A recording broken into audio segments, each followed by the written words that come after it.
Peshawar high court ने साबिक speaker कौमी असम्बली असद कैसर की हिफाजती जमानत मंजूर कर ली। असद कैसर को 24 नवंबर 2024 के बाद दर्ज मुकदमात में गिरफ्तार न करने का हुक्म दे दिया। मजीद जानते हैं डॉन न्यूज के नुमाइंदे अब्दुल हकीम मोमन से। जी अब्दुल हकीम, इस हवाले से मजीद क्या तफसीलात हैं, आगाह कीजिएगा।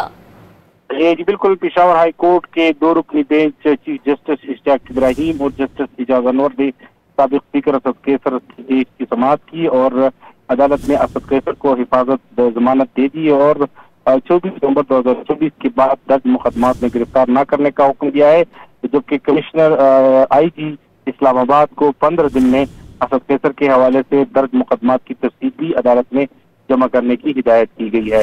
इससे कबल भी असद कैसर की जमानत दी गई थी, ताहम उसमें हिफाजती जमानत का जिक्र नहीं था, तो अदालत ने दोबारा रेट दायर करके अदालत से ये इस्तदा की कि हिफाजती जमानत के लिए भी दरख्वास्त को मंजूर किया जाए। इस तरह पेशावर हाई कोर्ट ने दरख्वास्त को मंजूर करते हुए हिफाजती जमानत दे दी है।